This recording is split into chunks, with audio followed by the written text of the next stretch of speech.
नमस्कार, one India Hindi में आपका स्वागत है। पूर्वी लद्दाख में चीन अपनी हरकतों से बाज नहीं आ रहा है और लगातार घुसपैठ की हिमाकत कर रहा है। एक बार फिर से भारतीय सेना के जवानों ने चीनी घुसपैठ को नाकाम किया है। 29-30 अगस्त की रात चीनी सैनिकों ने पूर्वी लद्दाख में पेंगोंग सो क्षेत्र में गतिरोध वाले स्थल पर फिर घुसने की कोशिश की, मगर पहले से तैयार भारतीय जवानों ने उन्हें खदेड़ दिया। मगर इस दौरान दोनों सेनाओं में किसी तरह की फिजिकल झड़प नहीं हुई। चलिए आपको बताते हैं भारत चीन सीमा विवाद से जुड़ी 8 बड़ी बातें। पहली और अहम बात यह है कि 15 जून को हुई झड़प के बाद एक तो चीन जहां पर शांति और बातचीत से विवाद सुलझाने की बात करता है, तो दूसरी ओर चीनी सेना लद्दाख पर नजरें गड़ाए बैठी है। उसके पैतरों का जवाब देने के लिए भारतीय सेना भी तैयार बैठी है। चीन के साथ सैन्य स्तर पर बातचीत जारी थी कि पूर्वी लद्दाख सेक्टर में दोनों देशों के सैनिकों के बीच एक बार फिर हालात बिगड़ गए। यह हालात तब बिगड़े जब चीनी सैनिकों ने पेंगोंग झील के दक्षिणी किनारे पर भारतीय क्षेत्र में घुसपैठ करने की कोशिश की। इसके बाद भारतीय जवानों ने उसे रोकने की कोशिश की।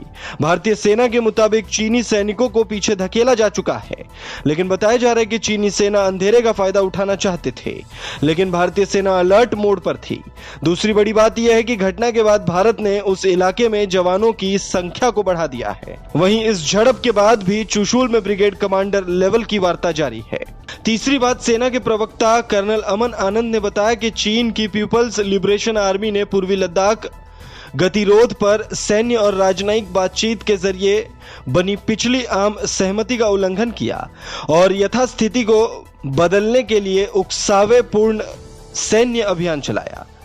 चौथी बात यह है कि भारतीय सैनिकों ने पेंगोंग सो के दक्षिणी किनारे पर इस पीएलए की गतिविधि को पहले ही विफल कर दिया और जमीन पर तथ्यों को एक तरफा बदलने के चीनी इरादों को विफल करने के लिए उपाय भी किए। पांचवी और अहम बात यह है कि मामले के हल के लिए चुशूल में ब्रिगेड कमांडर स्तर की एक फ्लैग मीटिंग की तैयारी की जा रही है। कर्नल अमन आनंद ने कहा है कि भारतीय सेना बातचीत के माध्यम से शांति और स्थिरता बनाए रखने को प्रतिबद्ध है, लेकिन साथ ही देश की क्षेत्रीय अखंडता की रक्षा करने के लिए उतनी ही प्रतिबद्ध है। छठी बात यह है कि अब तक की करीब 5-6 दफा कोर कमांडर लेवल में हुई बातचीत में दोनों देशों ने पहले जैसी स्थिति को वापस लाने पर राजी हुए, लेकिन चीन की ओर से जमीनी स्तर पर अपना वादा नहीं निभाया गया। उल्टे उसने सीमा पर अपनी सैनिकों की तादाद बढ़ाई। सातवीं बात यह है कि लद्दाख के गलवान घाटी में 15 जून को दोनों देशों के बीच हुई हिंसक झड़प में 20 सैनिकों ने सरहद की हिफाजत करते हुए जान दे दी। वहीं चीन के भी झड़प में 45 से ज्यादा सैनिक मारे गए थे।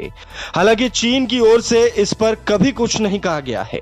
आठवीं और आखिरी बात यह है कि कुछ दिन पहले ही विदेश मंत्री एस जयशंकर ने लद्दाख की स्थिति को 1962 के संघर्ष के बाद सबसे गंभीर बताया और विदेश मंत्री के गंभीर बताने के बाद चीन ने अपना रंग दिखाया और भारतीय सीमा में घुसपैठ करने की कोशिश की।